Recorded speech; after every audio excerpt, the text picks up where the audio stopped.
Tener hipertensión crónica y pensar en un embarazo, puede sonar como un camino lleno de dudas, ¿no?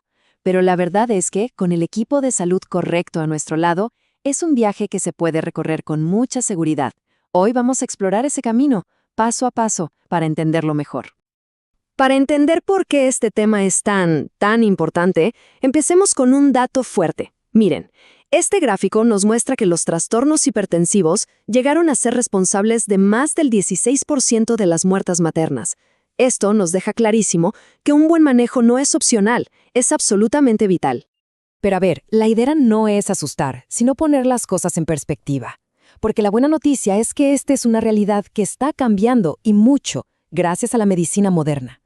Con un seguimiento cercano y el tratamiento adecuado, los resultados suelen ser excelentes, tanto para la mamá como para el bebé. Muy bien, vamos a meternos de lleno. Para empezar este viaje, lo primero es entender el mapa. ¿De qué hablamos exactamente cuando decimos hipertensión en el embarazo? Hay que poner los nombres correctos a las cosas. El punto de partida es la hipertensión crónica. Y como dice su nombre, es algo que ya estaba desde antes. O sea, si la presión alta se diagnosticó antes de quedar en embarazo o aparece en las primeras 20 semanas, es crónica. ¿Y por qué esa semana 20 es tan importante? Bueno, porque es como una línea que ayuda a los médicos a diferenciarla de la hipertensión que aparece por el embarazo mismo. Y créanme, esa distinción es la base de todo. Y aquí está la clave. Si la presión alta aparece después de la semana 20, el escenario cambia. Si es solo la presión, se llama hipertensión gestacional. Pero si además de la presión alta empieza a aparecer proteína en la orina, eso que se conoce como proteinuria, el diagnóstico es otro, preeclampsia. La proteína es como una señal de alerta que nos dice que otros órganos podrían estarse viendo afectados. Por eso se le pone muchísima más atención. Perfecto. Con las definiciones ya claras, pasemos a lo más importante. ¿Cómo se maneja todo esto durante el embarazo? Aquí es donde el equipo de salud pone en marcha todo su plan. Esta es la pregunta del millón, la que guía casi todo el seguimiento.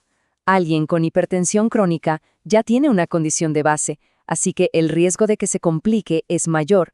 Entonces, ¿qué es lo que se busca evitar a toda costa? La respuesta es esto, la preeclampsia sobreimpuesta. Piénsenlo así, es como si a la hipertensión, que ya existía, se le montara encima una preeclampsia. Es una complicación sobre la condición de base. Y claro, esto cambia por completo las reglas del juego y obliga a una vigilancia muchísimo más intensa.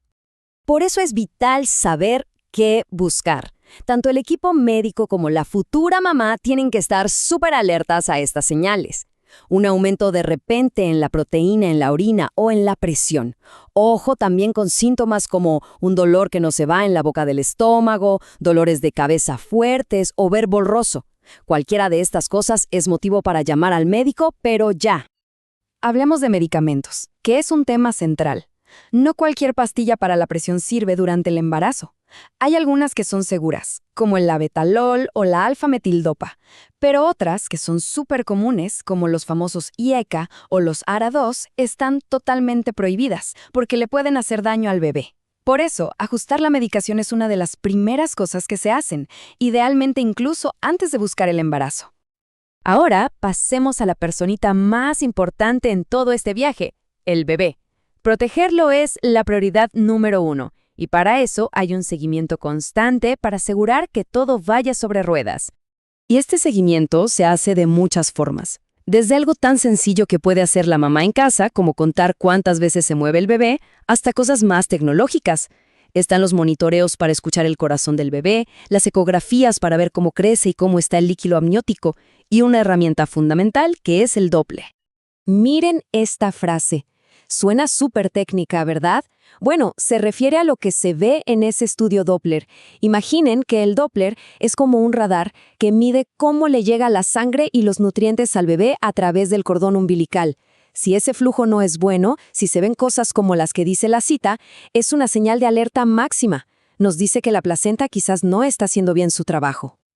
Y así, con todo este cuidado, llegamos a la recta final del embarazo, el parto. En estos casos, la decisión de cuándo y cómo será el nacimiento no se deja al azar. Es algo que se planifica con muchísimo cuidado. La decisión clave aquí es poner en una balanza el tiempo de gestación y los riesgos. La meta es aguantar lo más posible, pero si la seguridad de la mamá o el bebé se compromete, la balanza se inclina. Si la presión no se controla o si se ve que el bebé no está bien, llega un punto en que adentro ya no es el lugar más seguro. En ese momento se decide que nazca, porque afuera va a estar mejor, incluso si es un poquito antes de tiempo. Y una cosa importante, tener hipertensión no es sinónimo de cesárea, para nada. Siempre que las condiciones lo permitan y sea seguro, se va a preferir un parto vaginal. Al final, la decisión se toma en el momento, pensando siempre en lo mejor para los dos. Y para manejar el dolor, la famosa analgesia peridural suele ser la mejor opción. De hecho, hasta puede ayudar a que la presión se estabilice un poco. Pero, siempre hay un control de seguridad. Si las plaquetas, que son las que ayudan a coagular la sangre, están muy bajas, algo que puede pasar en casos de preeclampsia grave, entonces la peridural no se puede poner, para evitar cualquier riesgo. Nace el bebé y todo es felicidad, pero el viaje no termina ahí. Entramos en lo que muchos llaman el cuarto trimestre, el posparto. Y en esta etapa, la vigilancia tiene que seguir siendo igual de estricta. Y esta idea es fundamental. Hay que tenerla grabada a fuego. El riesgo no se acaba con el parto. Las complicaciones más serias pueden aparecer incluso varios días después de que nació el bebé.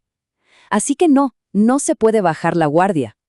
El plan posparto es súper claro y tiene sus pasos. Se sigue controlando la presión arterial muy de cerca. Se sigue atento a cualquier síntoma de alarma, como los dolores de cabeza. Se controla el balance de líquidos en el cuerpo. Y, por supuesto, se va ajustando la medicación a medida que todo vuelve a la normalidad. Y para quienes quieren dar el pecho, una excelente noticia. Existen medicamentos para la presión, como el labetalol o la nizedipina, que son totalmente seguros y compatibles con la lactancia. Así que se puede controlar la presión de la mamá sin ningún problema para el bebé. Y para terminar, una mirada al futuro. Lo que pasa durante el embarazo es como una ventana a nuestra salud a largo plazo.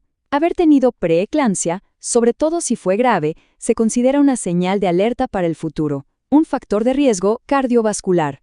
No es para asustarse, sino para saberlo y cuidarse más. Y cerramos con esta reflexión. El embarazo es como una prueba de esfuerzo natural para el cuerpo. La información que nos da sobre cómo responde nuestro sistema cardiovascular es oro puro. Es conocimiento que podemos usar para cuidarnos mejor, de manera proactiva, por el resto de la vida. Una perspectiva súper valiosa para terminar este recorrido.